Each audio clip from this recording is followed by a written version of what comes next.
ఆత్మజ్ఞానం ఎందుకు అని చెప్పుకుందాం కదా. మనమంతా ఎవరము? ఎస్ మాస్టర్, మనమంతా ఎవరం? ఆత్మలము. దేహము నేను కాదు, ఆత్మను అనే భావనలో మనం ప్రతిసారి జీవించాలి. దేహం అనే భావనలో జీవించామనుకో ఇందులోనే ఉంటాం, ఈ శరీరంతోనే ఉంటాం. ఉదాహరణ రమణ మహర్షిని తీసుకుందాం. రమణ మహర్షికి తన క్యాన్సర్ వచ్చింది, గొంతు క్యాన్సర్. ఇక్కడ నుంచి పురుగులు పడిపోతుంటాయి కింద. డాక్టర్ వచ్చి అక్కడ ట్రీట్మెంట్ చేస్తున్నప్పుడు ఆ పురుగులని కింద పడిపోతుంటే తీసుకుంటా ఇల్లు వేసుకుంటాడు. ఎందుకని అక్కడ ఉన్న శిష్యులు అడుగుతారు, నువ్వు వచ్చిన పని ఏంది అని అడుగుతాడు శిష్యుల్ని. నీకు ఆత్మజ్ఞానం కదా, నేను చెప్పే విషయాలు విను, నేను చేసే పని ఎందుకు చూస్తున్నావు? నీకు ఏది కావాలి? నీకు ప్రాణ విషయం కావాలి, నీకు జ్ఞానం కావాలి. ఆ జ్ఞానం నేను అందిస్తున్నా కదా, నీకెందుకు? లేదు స్వామీజీ, ఆ పురుగులు కింద పడితే పడదు కదా, నీ శరీరాన్ని తినేస్తున్నాయి కదా అని అడుగుతారు. అడుగుతప్పుడు స్వామీజీ ఏమంటారు తెలుసా? నా దేహము వాటికి ఉపయోగపడుతుంది, నా దేహాన్ని తింటున్నాయి, వాటి ఆహారాన్ని ఎందుకు పాడేయాలా? పాపం అది కింద పడిందే, అందుకనే ఆ డాక్టర్ తొలగించాడు, నేను వాటిని వేసుకుంటున్నాను. డాక్టర్ తీసేసి మందులకే మందుకు రాయనిచ్చిందా? వద్దు అని చెప్పాడు డాక్టర్కు. ఈయన ఏంటట్లేడు, ఈ యోగి దేహస్థితిలో లేడు. అవధూతలందరూ దేహస్థితిలో ఉండండి. ఇప్పుడు యోగి వేమని తీసుకుందాం, ఆయన గొప్ప వేమన.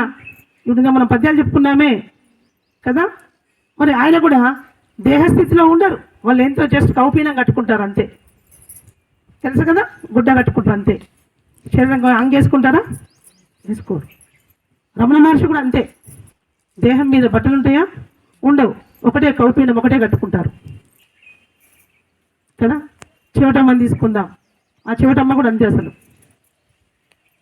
కదా. ఆ చివటలో ఏమంటారు తెలుసా? కూర్చుంటే కుప్పలు, తిరుగుతే తిప్పలు అని అంటుంది.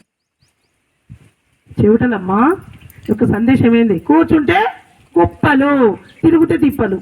తిరిగితే తిప్పలు తప్ప ఎనర్జీ వేస్ట్ తప్ప, కూర్చుంటే ఎనర్జీ కుప్పలు వస్తుంది. అవునా కదా? అందుకే మన గురువు గారు కూడా కూర్చోవాలి కూర్చోవాలి కూర్చోవాలి అంటుంది కదా. మాస్టర్స్ విన్నారు మీరు కడతాల్లో, మన గురువు గారు చెప్పే నోటి నుంచి వచ్చే వాక్యం అదే, కూర్చోవాలి కూర్చోవాలి, ఎంత వీలైతే అంత, ఎక్కడికి సమయం దొరికితే కదా. అందుకే మన గురువు గారు చెప్పారు, అవునా, ధ్యానము చేయండి అని చక్కగా పాట కూడా పాడతారు మన గురువు గారు కదా. అది మన శ్రీనివాసార్థం వాడించుకుందాం తర్వాత కదా, అద్భుతంగా కదా. మన గురువు గారు ఇంకేమంటాడు? ఆత్మలోని ఆత్మ అంట, నోటిలోని మాట అంట, ఆత్మలోని ఆత్మ అంట, నోటిలోని మాట అంట, పనికి రాని మాటలంట, వద్దు వద్దు వద్దంట, మాట శుద్ధి ఉండాలిరా,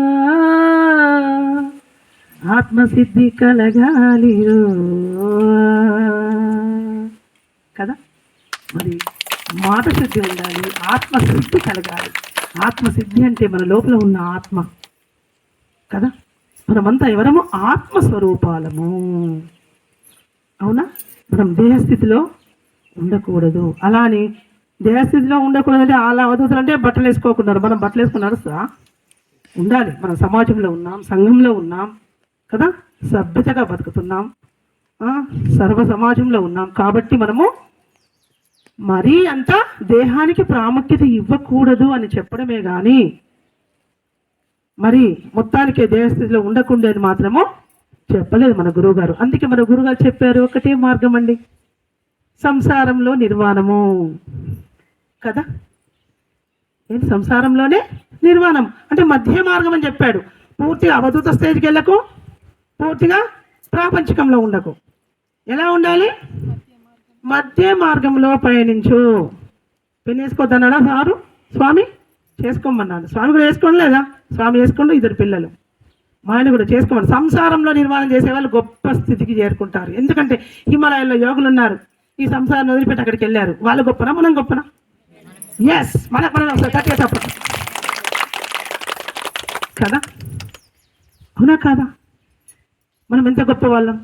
మనము సంసారంలో ఉంటూ నిర్వాణ స్థితిని పొందడానికి ప్రయత్నిస్తున్న యోగులం. అవునా కాదా? దేహం అంటే ఏంది? బట్టంట. దేహం అంటే బట్టంట, ఆత్మ అంటే మనమంట కదా. ఆత్మ అంటే మనం, దేహం అంటే ఓ బట్టతో సమానం అని చెప్పాడు ఇక్కడ.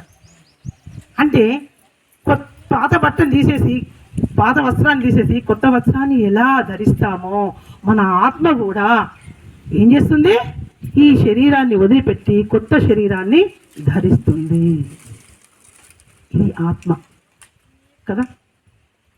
మరి ఇంత చక్కని ఈ ఆత్మజ్ఞానం గొప్పతనం తెలియకపోతే మనము ప్రతిసారి మన ఈ సాధనంతా రోగాల కోసమే అని అనుకోకూడదు. మన ఆత్మ ఉన్నతి కోసం మనం పాటుపడదాం. మనము ఎక్కడి నుంచి వచ్చాం, మనం ఏం చేస్తున్నాం, మరి మన కర్మలేంటి, మనం చేయాల్సిన పనులేంటి, ఇవన్నిటి గురించి మనము కొంచెం చెప్పుకుందాం.